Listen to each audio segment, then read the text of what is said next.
Being a parent is stressful. There are so many things that you have to think about, like how to raise your child to be a good person, how to make sure that they succeed in the world and in their relationships, how to make sure that they are safe when they are out of your sight, and how to have the talk, aka the conversations about sex and relationships and all of the things that go along with those.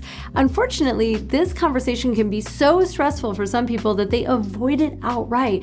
And when they do that, they leave their children vulnerable to gathering information about sex and relationships from their peers, from porn and the internet. And so if you want to raise a child who is capable of being not just safe and honest and transparent, but also one day is going to be a great partner, a great lover to another human being, having conversations and starting them early on, but making them age appropriate is really, really important. But in this video, I'm going to give you my general ideas and recommendations for how to begin and then continue these conversations with your children. This was actually inspired by someone on my Patreon who asked me about how to have this conversation specifically with a 12-year-old, so I'm going to start there. But let's begin with addressing why this even matters. First of all, having really difficult and vulnerable conversations with your children creates a relationship that is based on trust and openness. And these are the kinds of things that you want to model so that they will have those relationships with people in the future. It also prevents them from experiencing unnecessary shame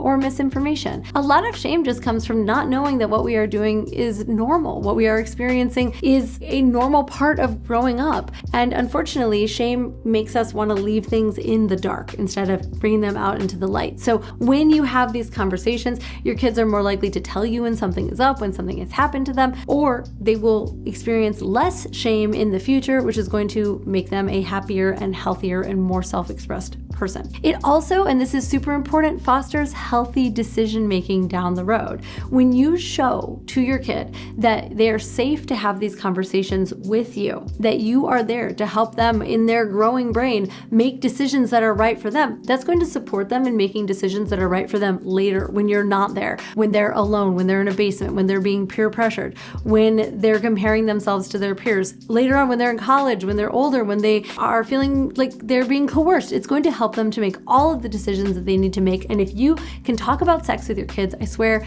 you will be able to talk about just about anything. All right, so how do we begin? Well, first of all, let's normalize curiosity, right? Let's address the fact that kids are naturally going to be curious about their changing bodies as they reach age where they start to hear about sex and about the various ways in which people are intimate together.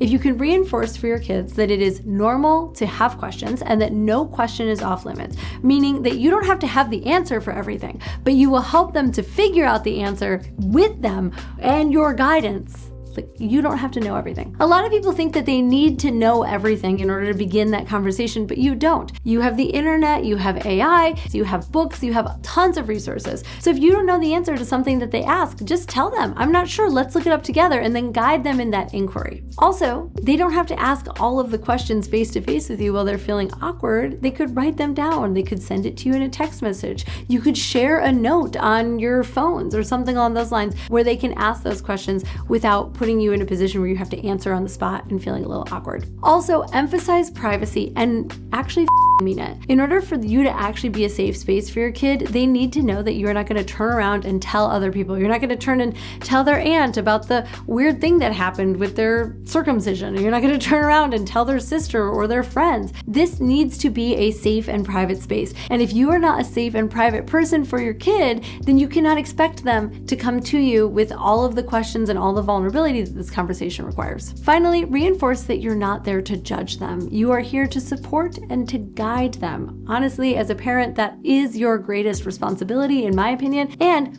if you feel kind of squeaky about having this conversation with your kid, consider that that starts with you. That's a projection of how you feel about sex. So you may actually have to clear up your own thoughts and feelings about sex for yourself to even have this conversation, and begin with you before you open it up with them. But don't expect yourself to handle it perfectly. No one's completely over the shame or the guilt that they associate with sex, even myself, and I've been doing this stuff for 20 years. So don't think that you need to be perfect, but do have a real conversation with yourself. And you need to be able to sit with those subjects for yourself before you can truly be a safe space for them. All right, let's talk about how to start the conversation. This is the most important part of this whole video. If you take nothing else, take this. This is not one talk. We do a tremendous disservice when we call this the talk. It is not the talk. It is all of the talks. You start teaching your kids about sex and sexuality when you start calling their genitals pee-pee or yaya or whatever it is. You have conversations with them when you tell them, hey, if a stranger asks to see what's underneath your pants, tell them no, and then tell me about it. These are also important moments in the overall talk that you are having with them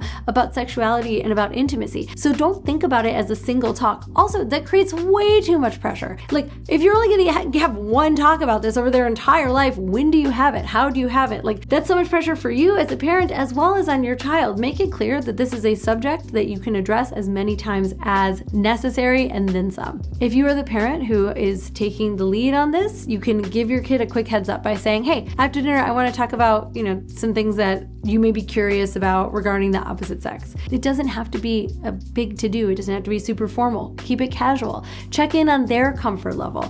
And then once you have affirmed and let them know that you're going to be making space for this conversation, consider what is age appropriate. You want to give them enough details to keep them informed. And remember that you want to actually let them have this information a little bit before it is relevant because they need a moment to process it. And by moments, I mean like months, even years, right? So you're not giving them information out of permission. You're not saying, this is how the birds and the bees work and this is what this is because you're going to start doing it right now. You want them to know so that when they come across that in the wild, when they hear about it at school or from their friends or from their friends' siblings, that they have a foundation, even if they don't have all the details, they know enough to know what is going on.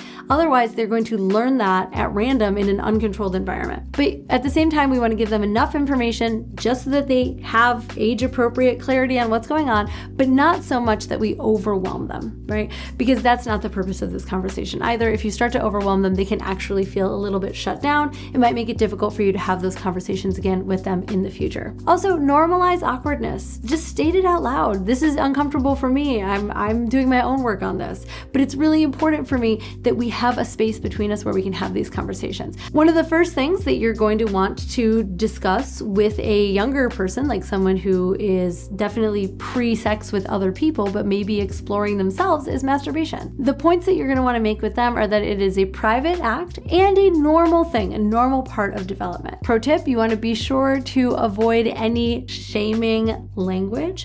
Don't make them feel bad for what they are doing. Then discuss boundaries. Discuss their personal space, their privacy, and their respect. Remind them if they are, maybe masturbating in areas where other people are around, that is something that they should be doing privately and away from other people on their own time. Also, remind them that other people's boundaries really, really matter in this area in particular, as do their own. You can remind them that if someone is doing something that makes them feel uncomfortable, that they can walk away, they can leave, they can say no, they can come to you, and you can help them to rectify or address the situation. I think that everything really starts with our own personal relationship to ourselves. And so starting with the subject of their own sexual relationship with their own body, which is something that many children, myself included, figure out well before we know that feeling or what's going on down there has anything to do with sex itself or other people, is a great place to start. And once it is appropriate for your child, remember every child is different. Not all 12-year-olds are ready for the same kind of conversation. Not all 14-year-olds are ready for the same kind of conversation. So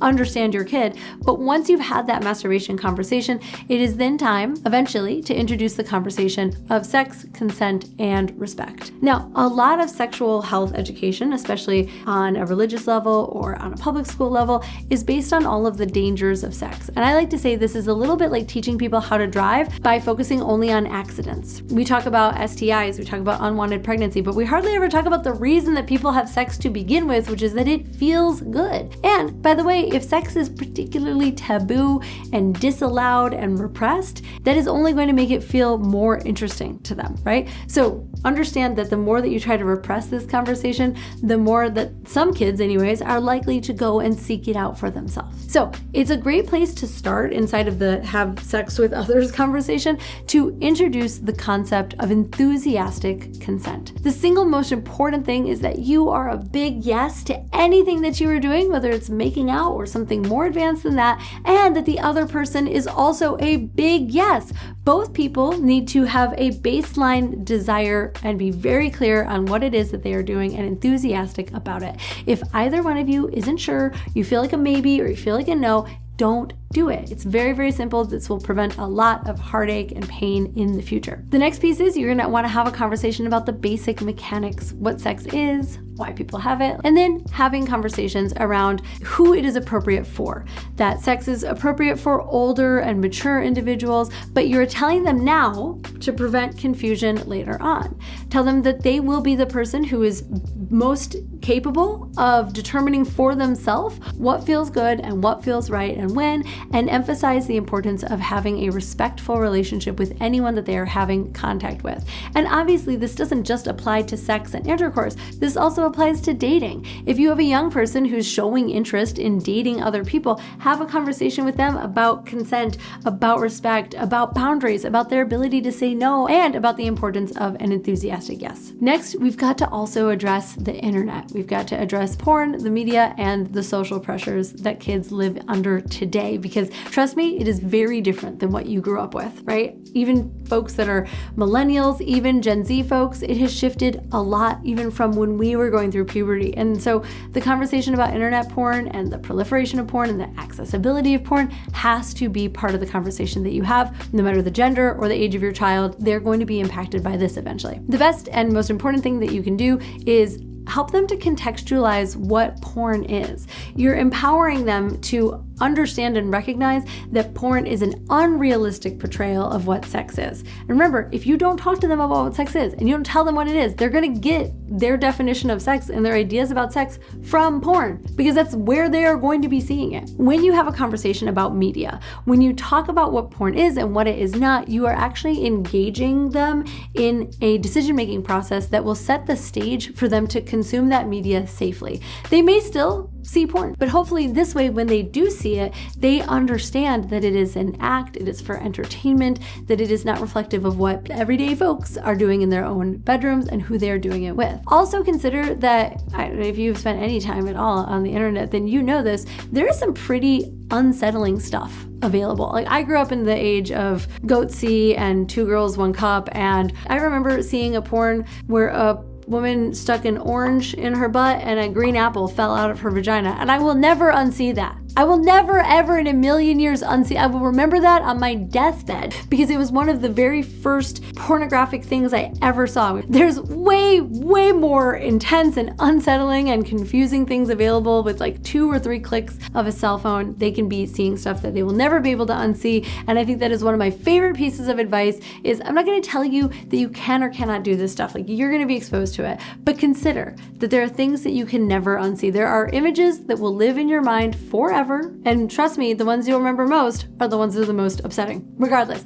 really important here to create a judgment-free space. Remind them that they are not in trouble for things that they have done, that they have or haven't told you about. They're not in trouble for asking. They're not in trouble for being curious. This is going to create an environment of safety where they can bring things to you as they come up. Now, we also, inside of the flirting and porn and all the other conversations that we're having, we have also got to talk about crushes. It is normal to experience attraction to other people, whether or not you are actually engaging with them or not. Remember that having transparent and honest conversations sets the foundation for them to have those in the future. When you demonstrate what it looks like to have good boundaries, when you demonstrate what it looks like to engage in difficult subject matter and do it thoughtfully and mindfully, you are training them. You're literally modeling for them how to do it for themselves. Help them by helping yourself. And remember, keeping the dialogue open. This is not one single conversation. This is a series of conversations punctuated by regular check-ins so that the momentum of this conversation is always moving forward. Remember, at the end of any conversation that you can ask, hey, do you have any other questions? Do you have any questions left over from our previous conversation? Remind them that you are always available no matter how difficult or awkward the topic is.